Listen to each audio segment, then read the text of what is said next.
to share with everyone else in the world the knowledge you have about the invisible hand and Adam Smith.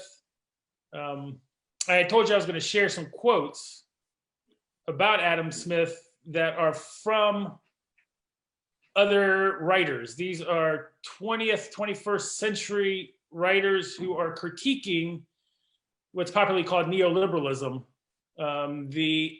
what is viewed as the ideological construct, the ideas that is behind the concentration of wealth or the inequalities, the sort of government policies that are destroying the safety net and perpetuating or permitting oligarchical interests to exert control over society and the economy.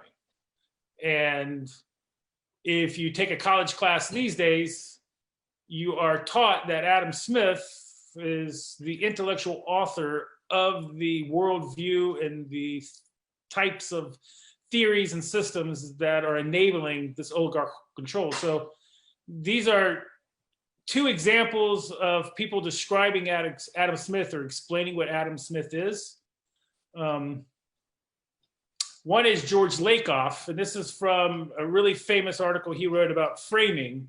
And the point of this article is discussing the stern father versus the nurturing parent framing, and how frequently political arguments or discussions, it's more of a discussion or argument between the value of stern parenting, which is things like authority figure, competition, individualism, and Adam Smith's view of economics as competition and there's a winner and a loser, or the nurturing parent, which is loving, compassion, cooperative, good for everyone.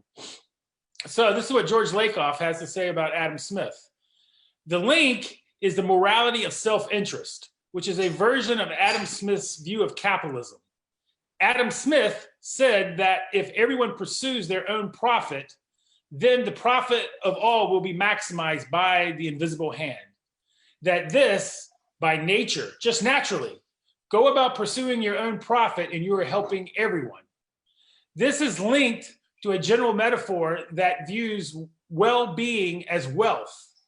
Applying this metaphor to Adam Smith's law of nature, if everyone pursues their own self-interest, then by the invisible hand, by nature, the self-interest of all will be maximized. It is moral to pursue your own self-interest. And there is a name for those people who do not do it. The name is a do-gooder. A do-gooder is someone who is trying to help someone else rather than herself and is getting in the way of those who are pursuing their self-interest. In other words, do-gooders screw up the system. And here is a second quote from Manfred Steger and Ravi Roy in their book, Neoliberalism, a very short introduction. Opposed to mercantilism of monarchs who exercised almost total control over the economy in their efforts to amass large quantities of gold for largely bellicose purposes. Classical liberals like Adam Smith and David Ricardo preached the virtues of the free market and laissez-faire economics. Smith is credited with creating the Scottish Enlightenment, whose image of homo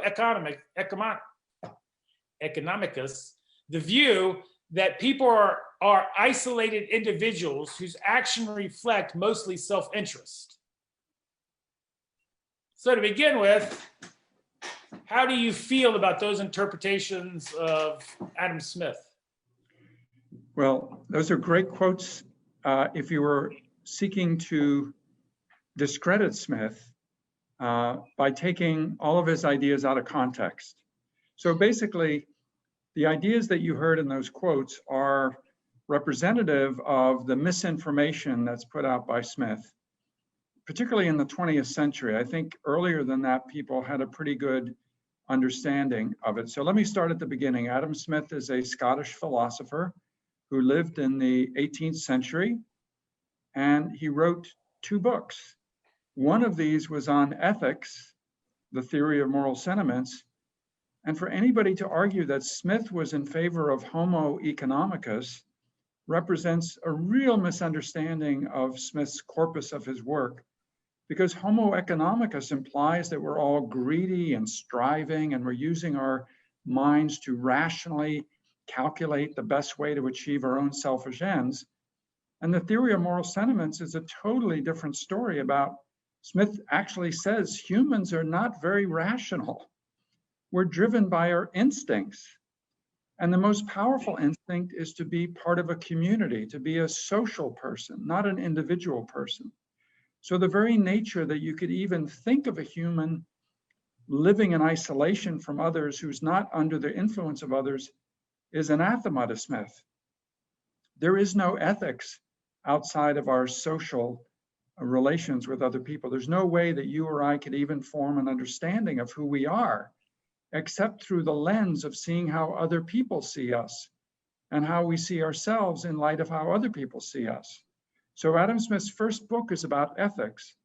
His second book is about wealth and how do we create wealth. And briefly, we create wealth through trade and specialization and division of labor.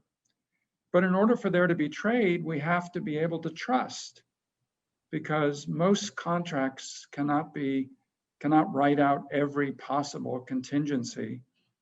And as a consequence of that, right around where Smith uses the invisible hand in Wealth of Nations, he talks about knowing the character of the people whom you trust, and how knowledge of character and trust will be driving investments that will then drive trade. And so the idea that you could have an economic system without at its fundamental core some notion of character and trust and ethics, that's totally anathema to Smith's worldview. So briefly, the two quotes they have little snippets of pieces of Smith's philosophy, but they don't capture the true holistic view of the point of ethics in an economic system. And just to bring out the last point on selfishness. And I think you were right when you said everybody has an instinct for selfishness, but that instinct is held in check by other instincts. So you and I have an instinct for sociability, that is to fit in with our social group. And very early we learn from our parents and from our peers that if you are selfish, you're not going to be in alignment with other people in your group. And selfish people generally do not do very well in games like economic games in a laboratory or in other settings. And the people who do better are people who learn to control their selfish instincts. And they learn to internalize that it's better to treat other people appropriately or justly, because that's the right thing to do. And so the idea that we are selfish is absolutely true. We're all born selfish. We come out of the womb very selfish, but we are socialized. And the process of socialization uses human instincts to fit in with others and to engage in what Smith called fellow feeling with other people. So there's a little bit of a complicated story, but if anybody is preaching greed is good and trying to say that's Adam Smith's view, they haven't read much of Adam Smith, because he spends long and hard time criticizing that point of view, that greed is good. And how would Smith explain the phenomena? What's read an article, I think, from Harvard Review that the top CEOs demonstrate sociopathic behavior. And it appears that our political and economic system seems to favor sociopaths. Does Smith's writing at all contemplate this phenomena? I think yes and no, in the sense that that article that you're citing, I think it's some large percent of CEOs was determined by some psychological group to be a sociopathic. It was 20% or 25%. And it wouldn't surprise me. And Smith writes at length in the Theory of Moral Sentiments about the greed and the avarice and the complete lack of morality of the leaders in business. So he would not be surprised by that. But where he would be a little surprised is by the biochemistry of sociopathy, which I think we understand a little more about today than we did in Smith's time. So there's a gentleman out in California, Paul Zak, who does neuroeconomics. And he has discovered that psychopaths may not have the ability to pick up all the hormones that are necessary for bonding with another person. And if you're a human who cannot really feel fellow feeling in a genuine way, because you're lacking the hormone receptors to be able to do that, then you're unable to experience how you're causing pain to other people. So a sociopath is someone who can cause great pain and never feel any regret, or can never feel any of the pain of the people that they're influencing. And therefore they just go through life wreaking havoc. And Adam Smith, in the first paragraph of The Theory of Moral Sentiments, talks about everybody having the ability to feel, to some extent, what other people feel.